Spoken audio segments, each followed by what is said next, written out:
from the Imagine This International Women's Film Festival. And I am Hillary Cutter, the founder, executive producer at Cutter Productions. We are a content film production company working in various film spaces, long form documentary filmmaking, branded content. We just shot our first narrative feature during COVID, which was really exciting.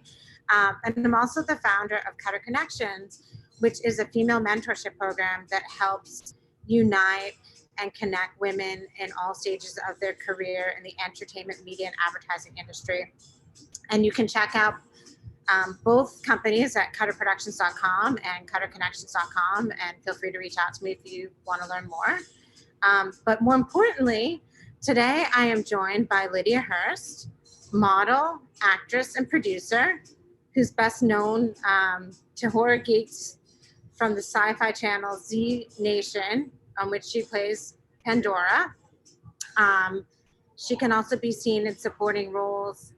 She was in Gossip Girl, Horror with Natasha Lyonne and Balthazar Getty, and she's a regularly seen guest starring in network series South of Hell from Eli Roth and Blumhouse, which premiered in 2015. And she, other roles, she's played the wife of Nicolas Cage in Between Worlds, co-starring with Hilary Duff in the psychological thriller The Haunting of Sharon Tate. And when she's not on set, she's also a producer, and she is in pre-production now on a vampire movie entitled With Teeth, in which she'll be co-executive producing and co-starring with Malin Ackerman, who we all love from Billions. So without, I'm just gonna jump right in and we're gonna get to know Lydia, and this is such an amazing opportunity to just hear her experiences, sort of rising up through the ranks from her hometown in Connecticut, now based in LA. So Lydia, tell us about your upbringing in Connecticut, your decision to major in communications and technology at Sacred Heart, and then being discovered by fashion photographer Stephen Meisel. If you can kind of just walk us through, your childhood, and then going to college, and then moving into modeling in the fashion world. We'd love to kind of hear you talk about, how that all happened, and we will move the discussion into how that has impacted your career today. But just, it's always fun to hear everyone's early beginnings. Yeah. Well, like you said, I was born and raised in Connecticut, very small town in Fairfield County called Wilton. And I think what most people don't realize, there's kind of this, perception of me, or rather a false perception of me, that I grew up in Manhattan and had this lavish lifestyle. And, I love my parents, they're incredible. But, again, we grew up in a small town in Connecticut. I went to the local public school. And then I attended university briefly in Connecticut as well, at Sacred Heart University. I think the only, unusual thing with my family was my mom was modeling and acting as I was a kid. So I got to see her walking the catwalk for Terry Mugler on the runway shows of Paris. And then I also got to visit the John Waters film sets when she started working with him. I believe I was in kindergarten, so 4 years old, when she did her first film with him, Cry Baby. Awesome. And then, so talk to me about so you really where your career really launched was in modeling, and then how did you pivot from modeling to acting, and sort of what was that transition like? What did you learn from the modeling world that you're able to bring to your acting career? It was interesting because when I was so little, I sort of grew up on and off those John Waters film sets. I was completely captivated, probably since the time I was 4 years old, with that world. Just the music, the costumes, the makeup, and the diversity on sets. It was remarkable. And I honestly thought that the entire world and film industry was like a John Waters movie. So for me, that was everything that I wanted to embody and experience, that I wanted my life to be. My parents really wanted me to be a lawyer, which clearly did not work out. So they tried to kind of keep me away from entertainment, which, you know, as a little kid, I didn't entirely understand. But now looking back on it, I'm extremely appreciative because I was afforded the opportunity to have a childhood, to grow up, to run around and get dirty and, you know, fall over and scrape my knees and just do what kids did back in the 80s and 90s growing up. And I think a lot of kids today don't have that experience because of social media. I mean, that's, you know, that's a whole other issue, but to a degree, everybody has their own reality show now. And I'm so grateful that I had, you know, a relatively normal upbringing and childhood and those experiences. And yeah, I started at university, and my freshman year, my parents decided to kind of let me sort of dip my toe into fashion and entertainment. Again, they were really pushing for a college degree and furthering my education, but they brought me into Manhattan. They let me sort of make the rounds, doing the meetings, and it was hard. What a lot of people don't realize is I'm only 5'6", well, 5'6.5", and I'm petite. I always sort of joke with my husband, I'm petite but juicy. So it's like I'm little, but I'm curvy in all the right places. And that is not, or at least it wasn't back in the early 2000s. That wasn't what a model was. Models were stick thin, and, you know, 5'9" was short in that industry. So when I started making the rounds and going on all these meetings, I was actually turned away and laughed out of the rooms. People said I had an interesting look, but I was too small, a little bit curvy, and I'd probably never make it. They didn't really see it. They didn't get it. And this happened at pretty much every single agency you can name in Manhattan. So there was finally, my last meeting that I had was at the Ford Model Agency. And they brought me in 2 days in a row to really sit with the executives and sit with everybody who was there in the agency and meet everybody one by one. And at the end of it, they said no. So that was it. My career was finished before it even started. And my mom and dad, you know, were leaving the building with me. We get on the elevator, you know, we hit the button and the elevator doors opened. And one of the most strikingly beautiful older women I've ever seen in my life stepped off the elevator, and I, you know, sort of smiled and was like, whatever, I can, you know, let her pass. And then I got on the elevator and I sort of noticed that she was eyeing me, but I didn't know who she was. And I get in the elevator, and my parents were like, well, you know, you tried, it's really tough industry, and it's 99% rejection, but, you know, we love you, and there's still so much more that you can do. At least with your life. I don't think they thought that, you know, I think they thought fashion was out. So they might have been relieved, but at the same time, you know, they were loving, consoling parents. And by the time the elevator hit the ground floor, the assistant to the person I had just met with and been rejected by had run down the staircase of the entire building, which was about 16 stories tall, down on Green Street. And they had a contract in their hand, and they said that they wanted to sign me right then and there. And they were so sorry about the previous rejection, and please will I sign with them. And that's kind of how it all started. I don't really know what happened. Obviously, whoever this stunning angel woman was that got off the elevator saw something in me that nobody else did. And I was signed. And that's kind of where it all started. But then, even then, it was crazy after that, because for months and months, I was pounding the pavement with my, you know, old school portfolio in hand, going from casting call to casting call. And again, doors were being slammed in my face. I was laughed out of the room. People would take out tape measures to see just how short I was. And no one was interested in hiring me. They didn't get it. I was too short. It was never going to work.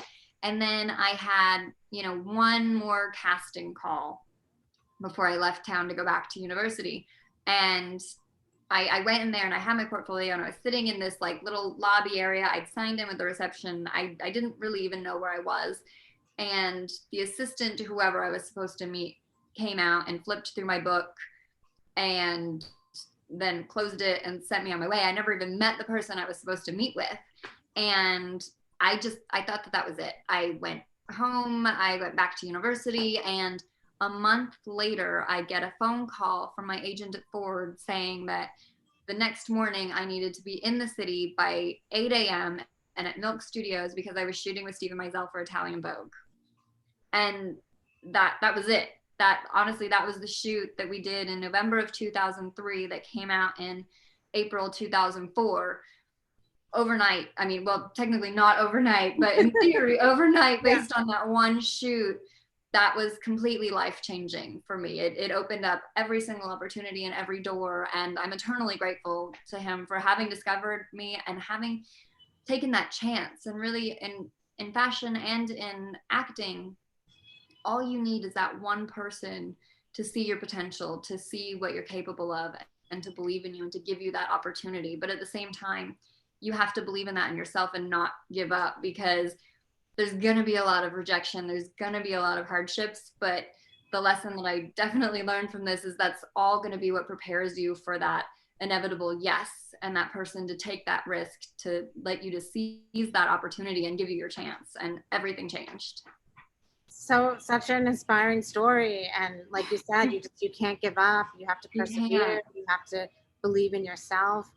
Can you tell us about your first movie set? Like where, like what was your very first feature film that you worked on? Oh gosh, my very first, well, there's a few things that I did. There was probably the first TV thing that I did was actually Gossip Girl, which was pretty exciting and cool, and sort of, that was an iconic show, which I heard they're actually like relaunching it or something. And so that was pretty amazing to be on the season 1 finale of Gossip Girl. It was a small part, but it meant everything to me, and that sort of opened the doors. And then the first film that I ever did was a fashion film. It wasn't a feature, but it was sort of a short fashion film that my friend Tara Subkoff wrote and directed.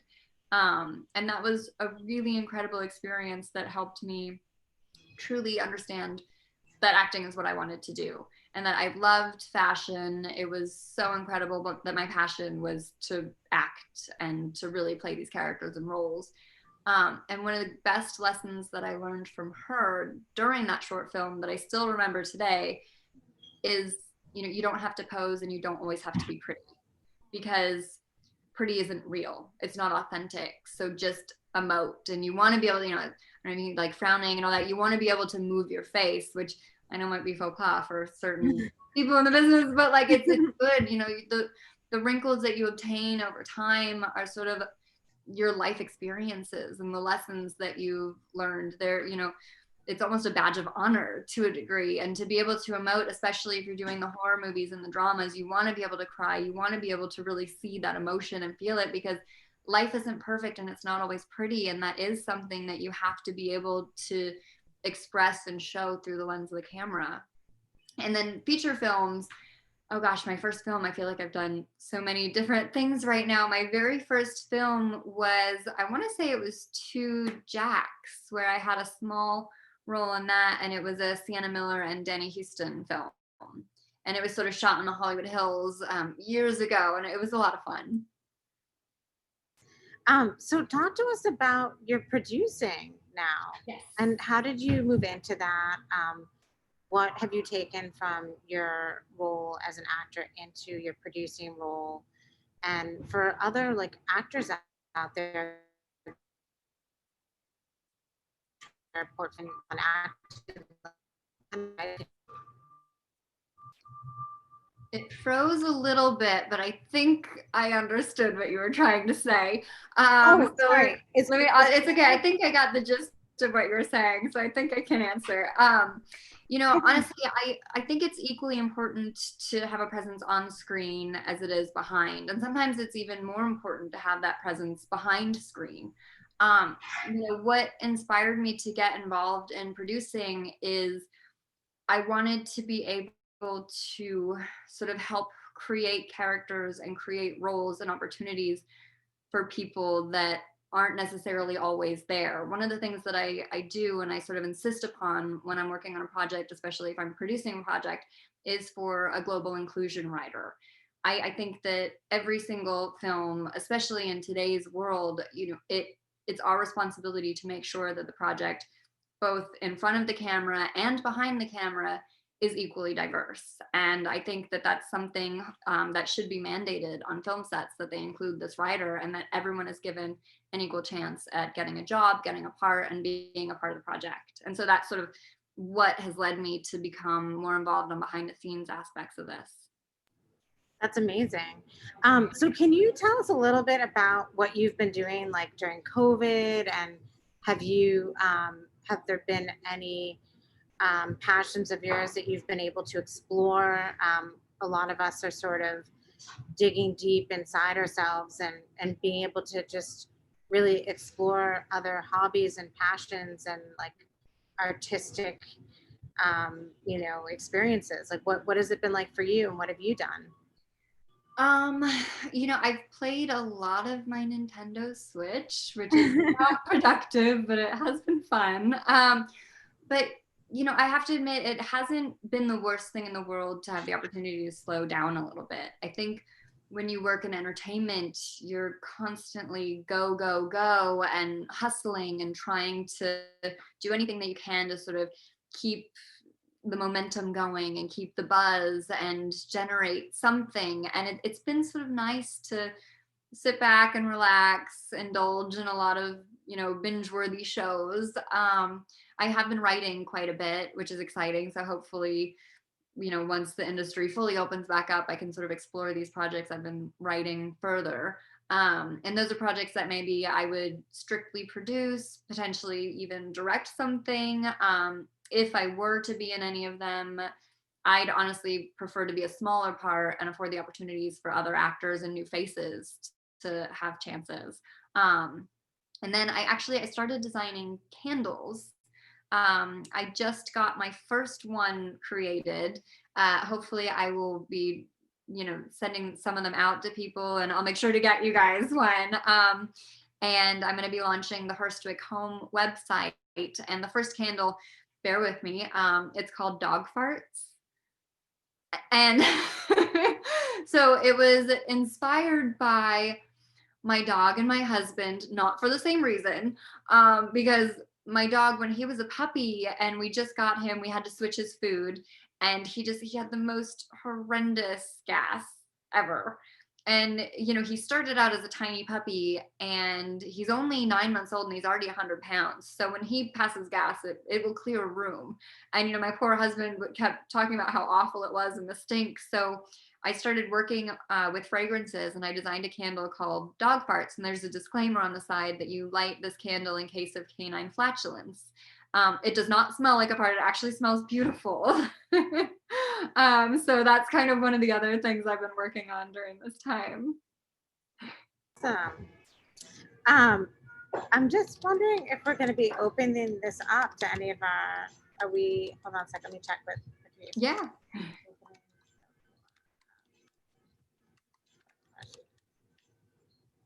Just in case anyone out there has a question that they want to ask you.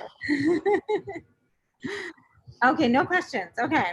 I guess I answer them all with my rambling. So I talk a lot. Sorry. People are going to just have to just hold them in, and hopefully one day they'll get their questions answered. Are you allowed to talk to us about your upcoming movie with teeth?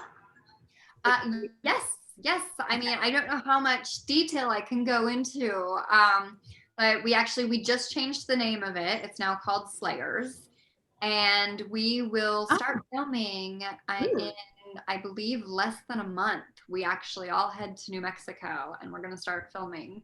Wow. Yeah, and we just, I think, finished rounding out the cast. Malin is going to be acting in it now, as well as producing. Her husband, Jack, is in the film, and Abigail Breslin just signed on. Wow, congratulations. Yeah, so we're really excited. Now, was the production schedule postponed because of COVID, or are you on track for what was originally scheduled? It's been a little bit postponed.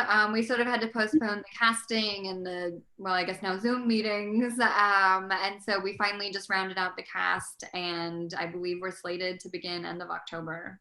Awesome. Now, you've really have worked in the thriller and horror genre that seems Yeah. to have been somewhat of a specialty of yours.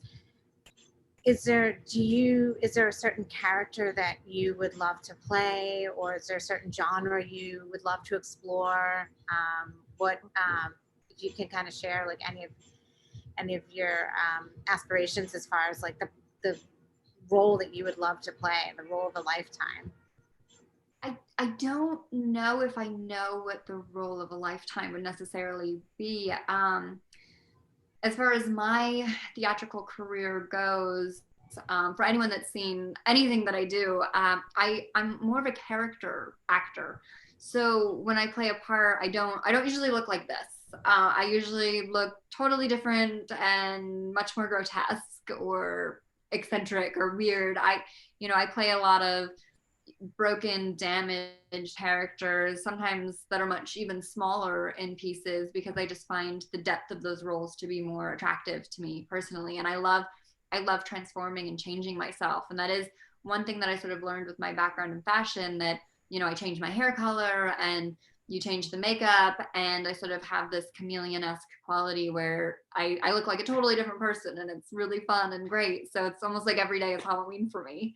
But I don't know what my dream role would be. I'm kind of grateful and excited for every opportunity that I have that comes my way. I mean, Pandora was extremely special and unique and fun, and I got to kind of be involved in creating her look and the idea of who she was. And it was exciting because they wrote that character for me for the series. And then, there's a film that I just finished that's based off a narrative, sort of a narrative based Japanese thriller video game called Root Letter. And the movie has the same name. And I played the mother of one of the characters in it. And I'm sort of a strung out drug addict in that. And I'm really disgusting. And then obviously Psycho Sister-in-Law, I did actually get to look more like myself, but I was crazy. And it's really fun. I like to challenge myself. I like to step outside of my comfort zone and really transform my personality and my look, and just really dive headfirst into whatever challenge I'm faced with in the project and really just go for it. So I don't know what my dream role would be. I honestly don't. I don't know. I love all of them. So thank you so much. So kind of going back to your candle line, Mhm. first of all, what kind of dog do you have? He's an otter hound. So it's actually, a lot of people don't or aren't familiar with the breed. Otter hounds were extremely popular in the 1700s. In England, because they were sort of bred and kept to hunt otters. And then when otter hunting was outlawed and they were put on the endangered species list back then, I believe in the beginning of the 1800s, they had no use for the otter hounds. So they actually started killing the dogs, which is extremely horrible and unfortunate. And so after my cat passed away, back in December, it was sort of devastating. I had him for 13 and a half years. I had this massive hole in my heart that needed to be filled, and my mom's friend was friends with the people who had these dogs, and they were having puppies, and they thought they were only having two puppies that they planned on keeping, but then a third one popped out, and because they get so big, they get up to about 130 pounds, they didn't have room in their house to keep this third puppy. So it was kind of a miracle puppy, and that's how my husband and I found him and decided that we were going to take him home and welcome him into our family. But it's actually a very rare breed of dog that's verging on extinction and being completely forgotten about. There's only about 600 left in the world. And I feel he really is my miracle puppy, and I'm so lucky to have him here. But he's a giant though. And where can people find your candles? Do you have They a can't website? find them yet. Right now I'm in the process of Okay. building my website. So hopefully it will be going live within the next couple weeks. And then the candles will start to become available in November. So I finished designing them. I got sort of the first couple candles to sample and see how they turned out. And now I'm waiting for the full batch to actually get made and arrive at my house, and then I can start selling them. Awesome. Well, we'll definitely, as soon as they're available, we will promote them through our various social channels. And sort of getting back to your acting career, like what has been your favorite role to date? Oh gosh, they've all been really different and really crazy. Like I said, Pandora was really special because that role was made for me, and I got to be really involved in the creatives with that. Psycho Sister-in-Law that just came out on Lifetime. I love Lifetime movies. Those films are a huge guilty pleasure of mine. So being able to do that and be the psycho in one of those psycho dramas was pretty incredible, and definitely one of those bucket list achievements for me. Um, and then, I mean, I've just, working with Nicolas Cage, again, that's like a bucket list achievement for an actor, being able to work with someone so iconic and incredible. Um, yeah, I don't know. They've all, honestly, all of them have so many memories, and I've been really fortunate to work with really nice and talented and just wonderful people. So yeah, I don't know that I necessarily have a favorite. I mean, I am really excited for Slayers coming up because I do get to be a little bit more involved in this one, and I get to be an on-set producer, so be there with the day-to-day and sort of learn how everything works behind the scenes for the first time, and then yeah, be there as an actor and really bring the character to life. That's amazing. So is there, as we sort of wrap up our conversation, are there any words of wisdom you want to share, especially for our female audience out there? Anything you can share as far as navigating the industry as a woman, and you know, any advice that you can give? I think that it's important that as women, we need to remember to uphold, uplift, and support each other, because we are all in this together every single day. We love, we create, we teach, we stand. We need to be united together. And I consider myself extremely fortunate that the women that I'm surrounded by on a daily basis, or I guess not, since we're in quarantine, I don't get to see them every day, but typically the women that are in my life, they're strong, they're kind, they're brilliant in their own unique ways, they're loving, and they're unapologetically themselves. And I think that's how everybody should be. Don't apologize for being yourself, because everyone is beautiful. You're beautiful. We're all beautiful. And we need to remember that, and we need to really uplift one another and continue doing that. And do you have any female mentors, or has there been any strong women in your career that you've really There've been quite a few. Tara Subkoff, I mentioned her earlier. She did the first fashion short film that I ever did, and she's become one of my closest friends over the years, and I absolutely love her. I would do anything for her. And Mila Jovovich has been an incredible influence and a really strong, empowering woman who, at times, if I've ever had any questions, personal or career oriented, I feel comfortable reaching out to her. And one of my other friends, Kimberly Vanderbeek. I mean, honestly, I feel like I could keep going on. And Jamie King, again, she's like my soul sister. She even married my husband and I for our wedding. So I feel extremely grateful and fortunate to have so many kind-hearted, beautiful women who, as I mentioned, are all unapologetically themselves and really fight for equality and for all women. And I think that's important today and forever, because we're together and we need to stay united. Awesome. Thank you so much for your advice and your passion and your inspiration. It's been such a pleasure to meet you and talk to you. Thank you so much. It was an honor being part of this today. So thank you. And just one final note, like where can we follow you? What's your Instagram page, and what's the best way to stay connected with you on social? It's just my name at Lydia Hearst. I'm just me. That's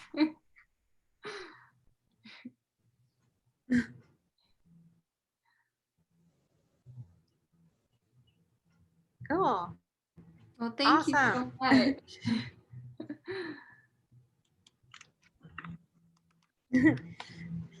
Patrice, I'm sorry. Patrice, do you want to come on and share some final words? Oh, this was okay. awesome. Thank you so much for Perfect. joining us today. We really appreciate it. We had people come in and they asked their a few questions, and I'm glad Hillary was able to ask those questions. Is there anything people should look out for? We know where to follow you, but what is something that folks should definitely look out for? Um, oh gosh, I don't even know. I really feel like my brain doesn't work anymore after this whole lockdown. Like I said, Psycho Sister-in-Law that recently just came out on Lifetime. Root Letter is coming out soon. I don't know the official date of that yet. I did do a couple voiceovers during this lockdown, but I have no idea when those are coming out for the animated and scripted podcast series. So I unfortunately cannot divulge any further details because I don't have them. Yeah. And then I'm just sort of gearing up to head off to New Mexico and make a movie. Awesome. So yeah. Yay. Yay. Thank you so much for joining us. Yeah, this was so amazing. It was such a pleasure and an honor. Thank you. Thank you so much. This was awesome. And we're definitely going to look out for the candles. Yes, wait. I will send you guys one once I get the batch in. I'll make sure to send you both. So one. like, what's your scent for the candles? Do you know, like, what are the I do. scents? Yes, I spent a lot of time working on it. You know what? I took a photo of it, of the one that I got sent to the house that I finally approved when it came together. I'm trying to remember everything I put in there. I know there was mahogany, and I feel like my poor husband, I was sort of shoving fragrances in his face quite a bit that it was sort of making his sinuses a mess because I had so many different samples, smells, and oils that I went through. And does it help? Is it helping with the dog? It is, thankfully. Yes, it does work. I speak from experience. I think I have so many. Oh, here we go. I found it. Okay, so what did I make it? Oh yeah, it's cedarwood, amber, teakwood, and clove. Oh, awesome. I did not put mahogany in it, sorry. that was one of the options and it didn't work out. So that's what the candle candle is. Awesome. Oh, I love the name. Dog part. You get the idea. Yeah, that's the final candle that I had made and I approved, and now I'm just waiting for the full batch to arrive so I can actually begin wrapping them and loading them up on the site and getting them ready to go. Did you personally design the label? I did. Well, I worked with the designer, so I sort of told him, I don't draw that well. So I sort of told him what it was that I wanted and what I was looking for. And then I had, the room that I'm in actually was filled with bottles of oils and fragrances. And I kept putting them in different bags to separate each sort of thing. And then when I started narrowing it down to the fragrances that I wanted, I sent it to my candle guy, and then he would take those same oils and change sort of the formulation, whether it was like 50% amber and 50% cedar, 30% clove, and he kept mixing up the levels and then would send the oils back to me. Oh, wow. And I'd have different bags and coffee beans where I'd be opening the bags and to sort of see which measurement of all the oils worked to finally create my candle. And hopefully this is the first of many that I hope to start making. Oh, well, we can't wait. It sounds really amazing. And please keep us informed. Let us know when yes, I will. Share. Thank you so much. We really had a great time. Thank you so much. Enjoy the rest of your day. Thank you. Take care.